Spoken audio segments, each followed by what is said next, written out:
Parashat Ki-Tisa. Moïse dit au Seigneur : « Aie bien de grâce, si j'ai trouvé faveur à tes yeux, daigne me révéler tes voies, afin que je te connaisse et que je mérite encore ta bienveillance. » Moïse reprit : « Découvre-moi donc ta gloire. » Dieu répondit : « C'est moi, beauté entière, bonté entière, que je veux dévoiler à la vue. Alors je ferai grâce à qui je devrais faire grâce, et je serai miséricordieux pour qui je devrais l'être. » Exode 30. Selon le traité Sanhédrin 42, Rabbi Yochanan dit que tout celui qui fait la bénédiction du mois au moment opportun est comparé à quelqu'un qui reçoit la providence. Le maître de la Mishnah le déduit par intermédiaire, plutôt par interprétation analogique, que l'on appelle Gezer HaShava, du pronom démonstratif zé, voici. Ce mois, Hayom, HaChodesh, Hazé, est pour vous le commencement des mois. Allusion au mois de Nissan et à la prière de la lune. Et voilà, mon Dieu, je lui rends hommage. Zé, Eli, Ve'anvehu, Hazé, Zé. Allusion à la traversée de la mer Rouge, où même la servante a eu droit à une vision prophétique hors du commun. Seulement, comment comparer un événement exceptionnel, unique dans l'histoire du Dieu et d'Israël, comme lors du passage de la mer Rouge, avec Birkat Halevana, la prière de la lune, qui apparemment n'a pas de portée unique dans l'histoire du peuple juif. Le Sha'arei Tzion répond que la gloire divine, la manifestation prophétique, n'apparaît pas sans être voilée. Des phénomènes extraordinaires accompagnent la gloire et forment son cortège, mais ne constituent pas la Shekhinah elle-même. Car la gloire divine est secrète. Mais il est des moments où cette même gloire, Kevod Hashem, se révèle, en particulier au moment de la prophétie, au cours de la traversée de la mer Rouge, comme la traversée du désert, plus d'une fois, le Kevod Hashem, la gloire du Seigneur, apparut à tout le peuple, comme au Lévitique au chapitre 9. Le fait de sanctifier le moi, par la prise de conscience des phénomènes liés à l'astre lunaire et à la sagesse infinie de celui qui renouvelle sans cesse les actes de la Genèse, est considéré comme une manifestation de la gloire divine. Toutefois, faut-il attendre la prière de la lune pour contempler ou sentir la présence vivante du Très-Haut? N'est-il pas écrit que la gloire de Dieu remplit la terre? Melo kol haaretz kvodo. Le monde communique quelque chose de la grandeur intime de Dieu, et cela par une sorte d'émanation. Elle est le rayonnement d'une présence vivante qui n'a pas besoin de mots. Pas de paroles, pas de mots, leur voix n'est pas entendue, et cependant dans toute la terre leur reconnaissance est perçue, et leur discours jusqu'aux extrémités du monde. Psaume 9. La différence entre la traversée de la mer Rouge et la prière de la lune, c'est que dans le premier cas, la gloire divine était apparue d'une façon sensible, concrète. Les fils d'Israël ont reçu de l'extérieur une affection, une conduite qui les obligeait à répondre par une réaction appropriée.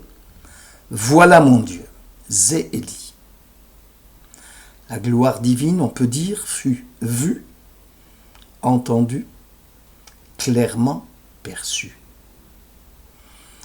Dans le second cas, celui de la lune, la gloire divine emplit toute la terre, mais elle n'est pas perçue clairement. La perception du merveilleux divin est ternie par notre aveuglement à cette présence. Actuellement, la gloire est cachée. Cependant, la gloire ne nous est pas entièrement inconnue. Il est demandé à l'homme de raconter sa gloire dans toutes les nations et ses merveilles dans tous les peuples, disait le psalmiste. C'est quand l'homme fait face au monde plein de merveilles qu'il dévoile un peu de la Shekhinah, de la providence. Ainsi, par exemple, l'histoire de Purim n'est rien d'autre que celle du dévoilement du divin. Le rouleau d'Esther, appelé Megillah, est une racine hébraïque qui signifie le dévoilement et la mise à jour du miracle. Cela va commencer par la répudiation de Vashti, femme du roi Assuérus, et du choix de la reine Esther, ainsi que de la préparation du remède au mal amalécite, symbolisé par le méchant premier ministre Aman. Cette histoire de Purim ne s'est pas passée une fois en Perse, mais se déroule tous les jours sous nos yeux. Les merveilles de la présence divine nous entourent chaque jour, et cependant, celui qui vit le miracle n'en prend pas connaissance, dit le traité Nida. En effet, la perception du miracle n'est pas une affaire de sensibilité physique. On peut voir tant de choses sans les avoir perçues. Pour les méchants, la lumière spirituelle, dit le Talmud, qui est cachée aux yeux du corps, ne se distingue aucunement des ténèbres. Cela provient de leur aveuglement. S'ils étaient sages, ils comprendraient cela. La perception de la présence divine est proportionnelle au niveau de spiritualité atteint par l'individu. Plus un homme est érudit en Torah et craint Dieu, plus il perçoit Dieu à travers les événements et dans les actes humains, même les plus insignifiants pour nous. La génération de Mardochée et d'Esther n'a pu s'amender que grâce à la perception finale de la présence divine. Sans la Megillah d'Esther, les contemporains de Mardochée n'auraient rien vu, rien perçu. C'est le même constat que l'on peut dresser aujourd'hui, puisque la conscience des miracles qui ont lieu chaque jour devant nous et qui constituent la racine de la piété n'est pas prise en compte par nos contemporains. Aucun rituel ne peut exister sans le sens du mystère, puisqu'il implique une possibilité de s'adresser à Dieu. Cette supposition est incompatible avec tous les systèmes dont la validité nous grée, sans que nous puissions les analyser ou les soumettre à l'expérience. À la suite du veau d'or, Dieu dit à Moïse, « J'enverrai devant toi un ange, par lequel j'expulserai le Cananéen. » Moïse répliqua, « Si ta face ne nous guide pas, ne nous fais pas sortir d'ici. » Exode 33.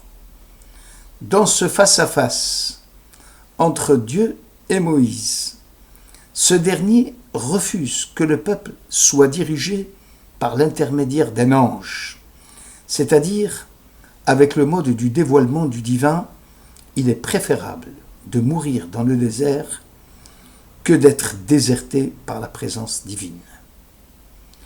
Les fils d'Israël comprirent l'ampleur de leur faute, vont se repentir. Dieu annonça alors, c'est ma face qui marchera devant vous. Moïse dit à Dieu, daigne me révéler tes voies. Selon le traité Berachot, le prophète cherchait à comprendre pourquoi y a-t-il des mécréants qui triomphent et des justes souffrants. Le Midrash Rabbah 45 enchérit. Dieu fit montrer à Moïse tous les trésors cachés destinés à rétribuer les justes dans le monde à venir. Moïse questionna. À qui appartient un tel trésor? Dieu répondit, à ceux qui accomplissent mes préceptes et à ceux qui se préoccupent du sort des orphelins. Le prophète vit alors un grand trésor et posa la question de savoir à qui il était destiné. Dieu lui répondit, c'est un dépôt en stockage que je réserve à ceux envers qui je ferai grâce. Ce midrash, dans Da'at Vunot, le livre du Lusato, interprète les choses ainsi. Dieu est un. Son unité est absolue. Il a créé l'homme et lui a signé des lois immuables. Dans le monde païen, la notion de dualité des divinités n'implique pas de puissance absolue, mais bien relative. Or, Dieu unique est créateur de lumière et de ténèbres. Le dualisme ou le polythéisme exclut la notion d'omnipotence, car chacune des divinités serait limitée dans son action. Le dualisme ne peut être immatériel, car étant deux, leur existence comporterait une limitation réciproque. Or, les limites sont du domaine de la matière. De plus, par le biais de la providence, qui montre que Dieu règne sur la nature et sur le déroulement de l'histoire, la conception juive étant l'action de la providence à l'individu comme à la collectivité.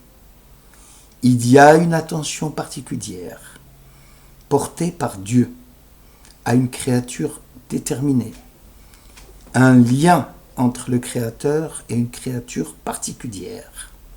Le problème, disait le rabbin Lusato, est de savoir si la providence et le libre arbitre se contredisent.